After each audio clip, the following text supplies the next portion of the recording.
अस्सलामु अलैकुम वरहमतुल्लाहि वबरकातुहू। तमाम स्टूडेंट्स को मुबीन अहमद ट्यूटोरियल चैनल में खुश आमदीद। Okay, thank you very much कि आपने क्लिक किया और क्लिक करने के बाद आपने समझने की कोशिश कर रहे हैं कि इसमें क्या समझाया जा रहा है। क्वेश्चन नंबर 2 है, यूनिट 1 न्यू बुक नया चैप्टर, एक्सरसाइज 1.1 क्वेश्चन 2, क्लास 9 में और 8 में भी पढ़ाई जा रही है बुक। देखिए यहाँ पर ये जो क्वेश्चन है फ्रैक्शंस के हवाले से, आपको पता है ना फ्रैक्शन किसे कहते हैं। अगर आप इंटीजर्स को, नॉन कॉमन इंटीजर्स को अपॉन की फॉर्म में लिख दें तो this ratio of non common integer is called fraction. Non common integers का जो रेशो होता है, ratio of non common integer, common भी हो सकता है, ऐसी बात है, तो बस रेशो ऑफ इंटीजर लिख लें, ज़्यादा बेहतर है। रेशो ऑफ इंटीजर्स, उसको हम फ्रैक्शन कहते हैं। मिसाल के ऊपर 1/2, इंटीजर 1 इंटीजर 2, 3/5, इंटीजर 3 इंटीजर 5। तो जो इंटीजर्स हैं उनके दरमियान रेशो जो है उसको क्या कहा जाता है, फ्रैक्शन। 1/2 ये कौन है, एक फ्रैक्शन है। क्या है, फ्रैक्शन। 3/5 भी एक फ्रैक्शन है। अच्छा, फिर आप इनको डिवाइड करेंगे, डिवाइड करने के बाद डेसिमल पॉइंट में अमूमन आंसर आ जाता है, तो उसे कहते हैं फिर डेसिमल फ्रैक्शन। क्या कहा जाता है, that is called decimal fraction. 1 को 2 से डिवाइड करते हैं तो क्या आता है, 0.5, तो अब इसे बोलेंगे decimal fraction. This is called decimal fraction, यानी वही है, वो फ्रैक्शन थी, उसको कॉमन फ्रैक्शन बोलते हैं। अगर अपॉन की फॉर्म में लिखा हो तो इसे क्या बोला जाता है, कॉमन फ्रैक्शन। तो 1/2 कॉमन फ्रैक्शन है, 3/5 कॉमन फ्रैक्शन है, 5/8 कॉमन फ्रैक्शन है। तो इसको कन्वर्ट कर दिया डेसिमल फ्रैक्शन में, 0.5 डेसिमल फ्रैक्शन है।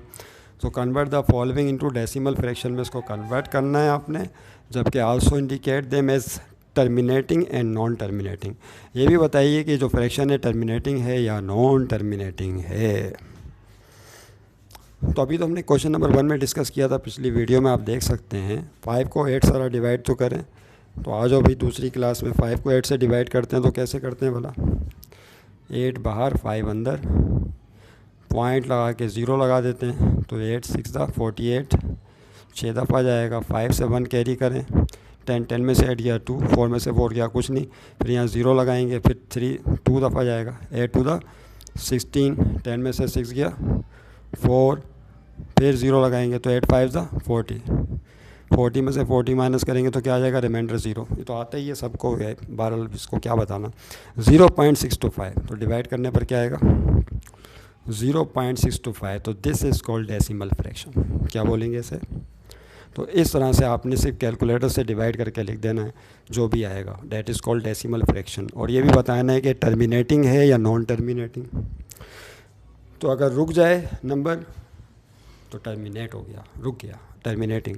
और अगर पॉइंट के बाद नंबर टर्मिनेट नहीं हो, रुके नहीं, बल्कि चलता रहे चलता रहे चलता रहे, उसका एंड ही कोई ना हो, तो फिर इसको क्या बोला जाता है, नॉन टर्मिनेटिंग बोला जाता है। इस डेट क्लियर। तो यहाँ पर पॉइंट के बाद आफ्टर डेसिमल पॉइंट 3 डिजिट तक नंबर चला और रुक गया, टर्मिनेट हो गया, इससे आगे नहीं चल रहा। देखो ना, रिमाइंडर क्या आ गया, 0, आखिर में रिमाइंडर क्या हो गया, 0। तो दिस इज़ टर्मिनेटिंग, इसको टर्मिनेटिंग डेसिमल फ्रैक्शन बोलेंगे। ये टर्मिनेटिंग डेसिमल फ्रैक्शन है। समझ गए बात को। इस तरह बाकी तमाम पार्ट अब आराम से कर सकते हैं। उनको डिवाइड करें, डिवाइड करने के बाद चेक कर लें कि पॉइंट के बाद नंबर रुक गए हैं या नहीं रुके। अगर रुक गए तो टर्मिनेटिंग, नहीं रुके तो नॉन टर्मिनेटिंग होगा। आइए देखते हैं दूसरा कोई क्वेश्चन। देखिए आप 3 पार्ट आपके सामने मौजूद हैं, इनको बताना है कि ये कॉमन फ्रैक्शन है, इसको डेसिमल फ्रैक्शन में तब्दील करें। तो पहले 4 डिवाइडेड बाय 18, उठा लें भाई कैलकुलेटर बच्चों मेरे साथ साथ। 4 को डिवाइड करें 18 से, शाबाश, बताएं क्या आ रहा है, 0.222222222222222 तो रुक ही नहीं रहा। डेसिमल फ्रैक्शन आ गई नॉन टर्मिनेटिंग। कौन सा है ये, this is non terminating fraction. तो इसको क्या बोलेंगे, तो रुक ही नहीं रहा भाई, कैलकुलेटर ने भी हार मान ली, नॉन टर्मिनेटिंग। आइए इसको चेक करते हैं। 1 को 15 से डिवाइड करें। मेरी आवाज़ कम हो गई होगी क्योंकि कॉलर पर माइक लगा दिया है, ज़ाहिर है मुझे कैलकुलेटर भी यूज़ करना है साथ में।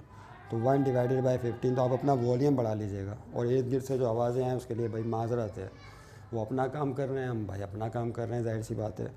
किसी के काम पे कोई पाबंदी तो नहीं लगा सकते, ना वो हमारे काम पर ना हम किसी और के काम पर। वो अपना काम करते रहते हैं, हम अपना काम करते रहते हैं। तो 1/15 ये आएगा 0.06666666666666666666 चलते ही चला रहा है, रुकने का ही नाम नहीं ले रहा। नॉन टर्मिनेटिंग, तो क्या बोलेंगे इसे, ये भी नॉन टर्मिनेटिंग है। ये कौन सा है, non terminating. Is that clear. अब आइए इसको देखते हैं, 49/8। आइए चले, मैं उससे पहले करें, आप लोग कैलकुलेटर उठा लिए ना, स्टिल करके पहले आप लोग खुद कैलकुलेटर से डिवाइड करके सोचें आंसर क्या आएगा, बल्कि निकालें। मैं भी कर रहा हूँ। 49/8, लो भाई ये आ गया 6.125। स्टॉप, रुक गया। Yes, it is stopped. Point के 3 डिजिट के बाद रुक गया, इसका मतलब है दिस इज टर्मिनेटिंग। कैलकुलेटर जीत गया, टर्मिनेटिंग। तो इसको बोलेंगे टर्मिनेटिंग डेसिमल फ्रैक्शन। तो ये कॉमन फ्रैक्शंस हैं और ये डेसिमल फ्रैक्शंस हैं, क्योंकि डेसिमल पॉइंट में आपने लिखा है। और ये इनमें कुछ नॉन टर्मिनेटिंग है और कुछ टर्मिनेटिंग है, समझ गए। अब आपको एक टास्क दी जा रही है तमाम स्टूडेंट्स, उस टास्क में करके बताएं 207/15 को 5th पार्ट है। इसको मैं मिटा देता हूँ, लिख लिया सबने। अब आपकी टास्क शुरू होगी, देखते हैं कि आप में से कौन सही जवाब कमेंट में लिखता है। क्या है भाई, 5वां है 207/15। स्टूडेंट टास्क, यस, ये आपके सामने आ गया क्वेश्चन। अब मैं दोबारा माइक 207/15। अब आवाज़ आ रही होगी आपको, वॉल्यूम अब दोबारा कम कर लें थोड़ा सा। 207/15 बताइए कि इसकी डेसिमल फ्रैक्शन क्या है, कैलकुलेटर से डिवाइड करें, फिर ये बताएं टर्मिनेटिंग है या नॉन टर्मिनेटिंग, ठीक है। और फिर है 50/76, छठा है 50/76। हाँ 76, बहुत दूर पड़ी हुई किताब, करीब करनी पड़ेगी। इसके बारे में बताएं, कमेंट्स में लिख के बताइएगा सब।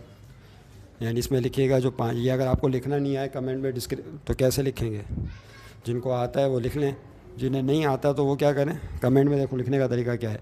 ये ब्रैकेट तो डाल सकते हैं ना, शिफ्ट का बटन दबा के ऊपर ब्रैकेट के बटन कीपैड में लगे होते हैं। फिर आप वी लिख लें, क्या लिख लें, स्मॉल लेटर में वी। तो वी जो है वो रोमन का 5 बन जाएगा। और फिर यहाँ पे आप लिख दें कि इसका जो जवाब है 5वें का टर्मिनेटिंग है तो टर्मिनेटिंग लिख दें, नॉन टर्मिनेटिंग है तो नॉन टर्मिनेटिंग लिख दें, बस सिंपल। इसी तरह जो 6th पार्ट है, आप कमेंट में जाएं, यहाँ लिखें 6th पार्ट, उसके लिए आपने ब्रैकेट डालनी है, शिफ्ट का बटन दबा के ब्रैकेट का बटन, और उसके बाद फिर ये वी लिख लीजिएगा, फिर आई लिख दीजिएगा, क्या आई। तो 6th पार्ट हो गया, ब्रैकेट क्लोज। इसके बाद इसके बारे में बताएं कि टर्मिनेटिंग है या नॉन टर्मिनेटिंग।